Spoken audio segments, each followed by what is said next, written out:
Hello everybody and welcome to this new video. और आज हम लोग पढ़ने वाले हैं basics about electricity. Now electricity plays a very important role in an event, क्योंकि इलेक्ट्रिसिटी से ही आपका सारा का सारा इवेंट जो है वो ऑपरेट होगा। चाहे वो आपका साउंड सिस्टम हो, चाहे वो आपके लाइट्स हो, या आपके कोई भी एक्स वाई जी कोई स्टॉल्स हो जिनको पावर्स चाहिए, जिनको प्लग पॉइंट्स चाहिए, तो सारी चीजें जो है वो इलेक्ट्रिसिटी से मैनेज होती है। सो हम एकदम डिटेल वाला इलेक्ट्रिसिटी नहीं पढ़ रहे, बट जो चीजें आपको जाननी चाहिए वो चीजों के बारे में आज हम पढ़ेंगे। Right, so let's get into the PPT and let's get started. Basics about electricity.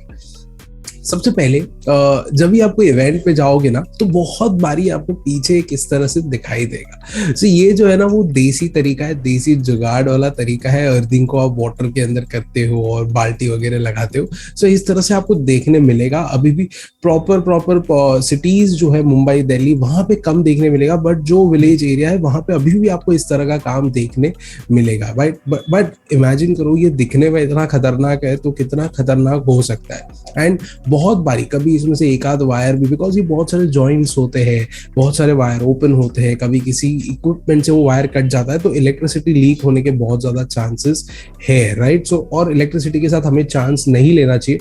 जितना सिस्टमैटिक हो सके, जितना कोटिंग्स के अंदर से हम वायर्स को यूज कर सके, वो सबसे बेटर है। आईपी रेटेड वायर्स क्या होता है वो भी हम देखेंगे आगे चल के। बेसिक्स ऑफ इलेक्ट्रिसिटी में मुझे आपको ये सिखाना है सिंगल फेज और थ्री फेज वायर क्या होता है। क्योंकि जब भी आप कोई चीज के लिए कनेक्शन मांगोगे तो जेनसेट वाला पूछेगा थ्री फेज कनेक्शन है, सिंगल फेज है, और सिंगल फेज और थ्री फेज में सिक्योर थ्री फेज क्यों है ये भी जानना बहुत जरूरी है। तो सिंगल फेज जैसे कि नाम है, तो सिंगल वायर में से वो करंट पास होता है, वो सिंगल फेज उसको इलेक्ट्रिसिटी भी हम बोलते हैं। तो सिंगल फेज वायर में एक्चुअली दो वायर्स होते हैं, एक कोई भी आपका कलरफुल वायर और एक ब्लैक वायर। तो ब्लैक वायर जो है वो दोनों में कॉमन होता है। थ्री फेज में चार वायर होते हैं और सिंगल फेज में दो वायर होते हैं। तो ब्लैक वाला जो काम है वो न्यूट्रल का काम करता है। तो इमेजिन करते हैं कि ये सपोज एक फोन, ठीक है, इस फोन में मैंने इलेक्ट्रिसिटी एक वायर के थ्रू भेजी, बट ये फोन ने सारी इलेक्ट्रिसिटी एक्सेप्ट नहीं की। अब इलेक्ट्रिसिटी कोई ऐसी चीज तो है नहीं जो गायब हो जाएगी, कहीं ना कहीं तो वो जाएगी। राइट,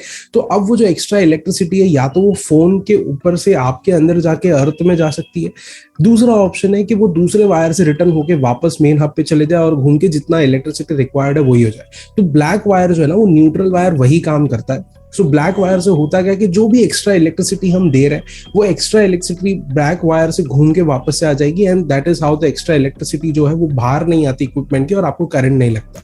और थ्री फेज वायर का मेजर डिफरेंस क्या होता है और सिंगल फेज का वायर का डिफरेंस क्या होता है। सो हम लोग ने स्कूल में पढ़ा था कि जब भी जो बल्ब है ना वो इतना स्पीड से ब्लिंक करता है कि हम लोगों को दिखता ही नहीं कि वो ब्लिंक करता है, अगर वो सिंगल फेज कनेक्शन है। Right, because electricity passes in wave format. Right, so वो टच होता है तो इलेक्ट्रिसिटी चलती है, बंद होता है तो बंद होता है, तो वो ब्लिंक करते रहता है। अगर आप बहुत ध्यान से देखोगे तो that is Y single phase जो है ना वो बंद चालू होते रहता है, and that is how electricity work, हमने स्कूल में सीखा है। थ्री फेज में क्या होता है कि एक वायर का इलेक्ट्रिसिटी टॉप पे है तो दूसरा, एक नीचे गया तो दूसरा ऊपर है, तीसरा फिर ऊपर है। तो इस तरह से वो वेव फॉर्मेट में काम करती है, as you can see in this particular diagram. So इसीलिए थ्री फेज वायर जो है वो एक तो वोल्ट ज्यादा पास करता है। अगर आपको 415 वोल्ट तक का पावर चाहिए तो वो आपको दे देगा। राइट, सो और सिक्योर्ड भी है वो वायर, और वो आपको बहुत ज्यादा स्टेबलाइजेशन भी देगा। So in events we always use three phase connection. Right, so next चीज जो इलेक्ट्रिसिटी में जो सबसे ज्यादा हमारे लिए जरूरी है वो है एम्प्स, वोल्ट्स और वॉट्स। सो एम्प्स को अगर मैं सिंपली समझाऊं तो अगर आपके नल से जो पानी बहता है तो वो जो पानी बह रहा है उसको हम एम्प्स बोलते हैं। जिस स्पीड से वो बह रहा है उसको हम वोल्ट्स बोलते हैं। और एम्प्स को और वोल्ट्स को जब हम मल्टीप्लाई करते हैं तो हमें वॉट्स मिलता है, और वॉट्स को जब हम 1000 से डिवाइड करते हैं तो हमें किलो वॉट्स मिलता है। तो इवेंट्स में हम किलो वॉट्स में बात करते हैं, कितना केवी पावर मिलेगा, कितना केवी पावर मिलेगा। राइट, सो कितना केवी पावर मिलेगा उसको हम एड्रेस करते हैं कि कितना पावर एक जेनसेट जो होता है वो यूजुअली आपके इन वेरिएशंस में आता है।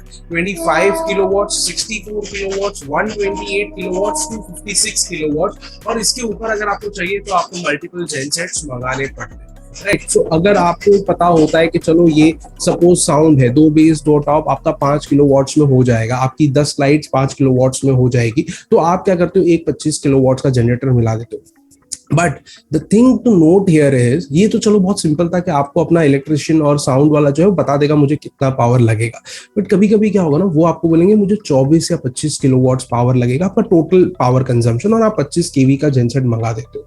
वहां पे आप लोगों को ये समझना है कि जितना जेनसेट आप ऑर्डर करते हो उसकी आपको सिर्फ और सिर्फ 80% कैपेसिटी मिलती है। सो ऑलवेज मेक श्योर कि अगर आपका जो रेंज है वो 20 से अंदर है तो ही आप 25 किलोवाट, और फिर भी आप मिनिमम 64 किलोवाट्स के नीचे काम मत करिए। 25 किलोवाट्स अगर आपका सिर्फ एक दो बेस या दो टॉप या सिर्फ आपको छोटा सा लाइट्स का काम करना है तो करिए, वो सब पैसा बताने के लिए आप उतना ज्यादा कम किलोवाट्स में मत जाइए।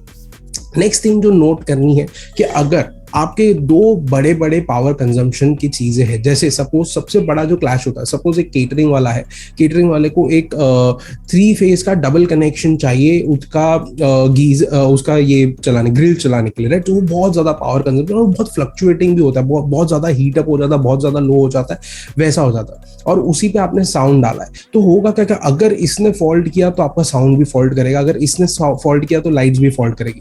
सो ऑलवेज मेक श्योर आप अपने साउंड को एक अलग उसमें रखिए और लाइट्स को एक अलग इसमें रखिए ताकि आपका सेफ हो। और अगर आपका जैसे जैसे इवेंट का कैपेसिटी बढ़ रहा है, आपका इवेंट्स बढ़ रहा है, बड़ा इवेंट हो रहा है, तो आप साउंड को अलग रखिए, लाइट्स को अलग रखिए और आपके केटरिंग वालों के लिए अलग जेनसेट रखिए। और that is very very safe, because कभी कभी आपकी लाइट्स फॉल्ट करती है तो लाइट्स की वजह से साउंड बंद हो जाएगा, कभी साउंड फॉल्ट करे तो आपकी लाइट्स बंद हो जाएगी। साउंड के फॉल्ट करने के चांसेस कम है, लाइट्स के इंडिविजुअली फॉल्ट्स करने के चांसेस कम है। तो अगर आपका छोटा इवेंट है जिसमें आपका बजट्स नहीं है, वो मैं 100% समझ सकता हूँ, तो आप एक अच्छा क्वालिटी का जेनसेट मंगाइए जिसके वायरिंग्स अच्छे हैं, जो बहुत पुरानी मशीन नहीं है, जो अच्छे से पूरी कैपेसिटी दे सकती है। अच्छे जेनसेट वेंडर को काम दीजिए, जेनसेट के अंदर पैसे मत बचाइए, बिकॉज अगर जेनसेट ने फॉल्ट किया आपका सारा लाइट साउंड सब कुछ बंद हो जाएगा। और यू नो कि इवेंट पे जब ये चीजें होती है तो क्लाइंट को कितना ज्यादा गुस्सा आता है और वो सारे क्राउड को पता चलता है ना। Next is earthing. अब क्या होता है, हर वायर के साथ एक और ग्रीन वायर भी होता है जिसको हम बोलते हैं, सारे कनेक्शन जो है ना वो अर्थिंग में आ जाते हैं। अब अर्थिंग जो है वो काम क्या करता है, सपोज आपका एक सिंगल फेज कनेक्शन है, राइट, ये सिंगल फेज है, अगर वो ब्लैक से भी लीक हुआ, सपोज न्यूट्रल वायर से रिटर्न नहीं गया, न्यूट्रल वायर जो लेना चाहिए था उसके अंदर से वो करंट वापस नहीं गया, अब वो जो करंट है वो इसके अंदर आएगा और ये करंट जो मुझे लगेगा, राइट। सो उसे रोकने के लिए अर्थिंग है, earthing is another safety added to neutral wire. So earthing से क्या होगा, कोई भी एक्स्ट्रा करंट सीधा का सीधा जाएगा अर्थ के अंदर, और वो आपको बॉडी के थ्रू होके नहीं जाएगा, वो वायर के थ्रू होके जाएगा, सो दैट एडेड सेफ्टी हो। कभी भी किसी पोल्स के ऊपर आपने लाइट्स लगाई है, कभी भी वो पोल के अंदर से इलेक्ट्रिसिटी होके वो पोल में ले जाएगी, अगर कोई इक्विपमेंट में लीकेज है भी या कहीं वायर डिफॉल्ट छूट भी है, बिकॉज बहुत सारा कनेक्शन का काम होता है। So earthing is always secure and safe.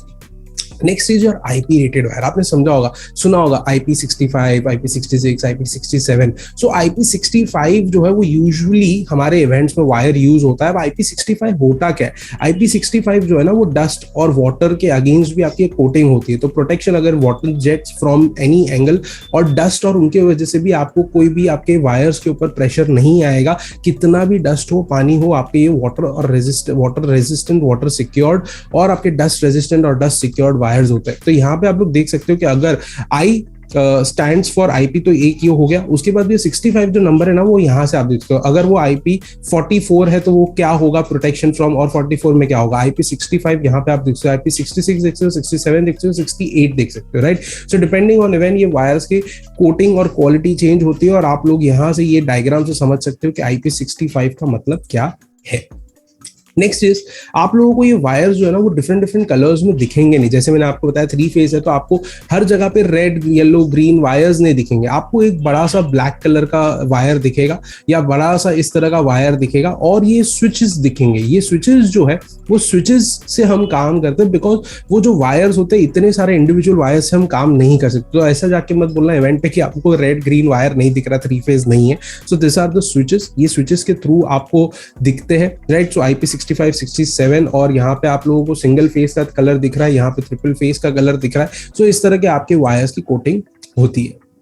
उसके बाद में एमसीबी आपके घर पे भी लगा होता है, राइट। सो अगर आपका कहीं पे भी लीकेज होता है तो ये ट्रिप हो जाता है, अर्थिंग लीकेज होगा तो ईसीबी यूज करते हैं, और रेसिडुअल बोर्ड अगर ओवरलोड हो जाता है तो हम ये वाला बोर्ड यूज करते हैं। बट इवेंट में हम ये बोर्ड यूज नहीं करते, क्योंकि एक मास्टर बोर्ड हम यूज करते हैं जिसके अंदर ऑटोमेटिकली कभी भी अगर करंट लीकेज या कुछ भी होता है तो वो सिंगल स्विच से हमारा काम हो जाता है, और उस बोर्ड को हम मेन इवेंट के दौरान बंद कर देते हैं।